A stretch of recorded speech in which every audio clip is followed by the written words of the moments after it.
Qurani Kərimin Əz-Zümər surəsinin 49-cu ayəsində belə buyrulur. İnsana bir zərər toxunduğu zaman bizə yalvarır. Sonra biz ona özümüzdən bir neymət verdikdə deyir, bu mənə yalnız özümdə olan biliyə görə verilmişdir. Xeyr, bu bir imtahandır. Lakin onların çoxu bunu bilmir.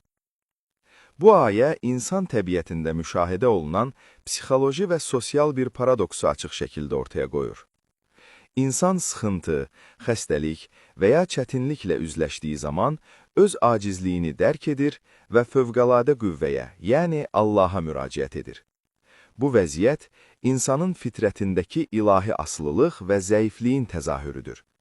Lakin eyni insan sıxıntılardan xilas olduqdan sonra və neymətə qovuşduqdan sonra, həmin neymətləri yalnız öz intellekti, biliyi, bacarığı və fərdi qabiliyyətləri ilə əlaqələndirərək onları öz mülkiyyəti kimi qavrayır. Ayədə işlədilən "bu mənə yalnız biliyimə görə verilmişdir" ifadəsi, insanın əldə etdiyi nailiyyətlərə dair yanlış idrakını göstərir. Bu yanaşma, bir tərəfdən insanın egoizmə meyilli təbiətinə işarə edir, digər tərəfdən isə ilahi nemətlərin imtahan xarakteri daşıdığını vurğulayır.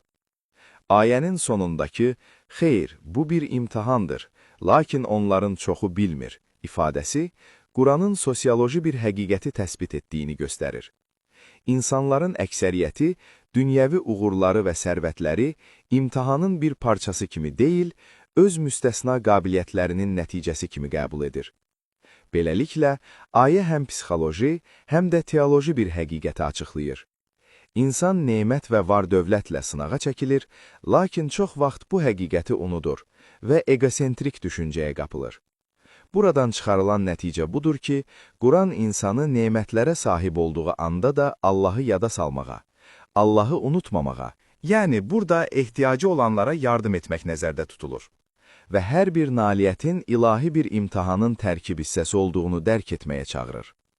Bənzər mesajlar Yunus 12, Nəhl 54, İsra 67, Ənkəbut 65, Rum 33, Loğman 32, Zümər 8, Şura 48, Qəsas 78, Fussilət 50.